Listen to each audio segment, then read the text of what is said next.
దేశంలో చివరిగా 2011లో జనగణన జరగగా కేంద్రం ఈసారి జనగణన చేపట్టేందుకు అడుగులు వేసింది. అందుకు సంబంధించి గెజెట్ విడుదల చేసింది. జమ్మూ కాశ్మీర్, ఉత్తరాఖండ్, హిమాచల్ ప్రదేశ్, లడఖ్ మంచు ప్రభావిత రాష్ట్రాల్లో 2026 అక్టోబర్లో తొలి విడత చేపట్టనున్నారు.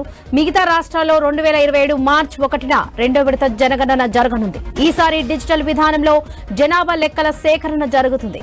ప్రభుత్వం విడుదల చేసే పోర్టల్స్ యాప్లలో ప్రజలే సొంతంగా తమ వివరాలను నమోదు చేసుకునే వెసులుబాటు కల్పిస్తుంది. ఇందుకోసం మొత్తం 35 లక్షల మంది సిబ్బంది పనిచేస్తారు.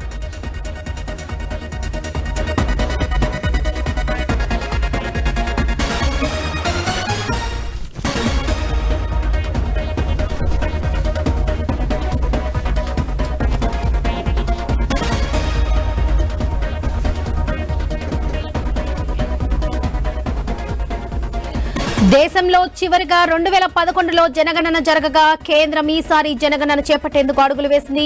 అందుకు సంబంధించి గెజెట్ విడుదల చేసింది. జమ్మూ కాశ్మీర్, ఉత్తరాఖండ్, హిమాచల్ ప్రదేశ్, లడఖ్ మంచు ప్రభావిత రాష్ట్రాల్లో 2026 అక్టోబర్లో తొలి విడత చేపట్టనున్నారు. మిగతా రాష్ట్రాలలో 2027 మార్చి 1న రెండో విడత జనగణన జరగనుంది. ఈసారి డిజిటల్ విధానంలో జనాభా లెక్కల సేకరణ జరుగుతుంది. ప్రభుత్వం విడుదల చేసే పోర్టల్స్ యాప్లలో ప్రజలే సొంతంగా తమ వివరాలను నమోదు చేసుకునే వెసులుబాటు కల్పిస్తుంది. ఇందుకోసం మొత్తం మీదుగా 35 లక్షల మంది సిబ్బంది పనిచేస్తారు.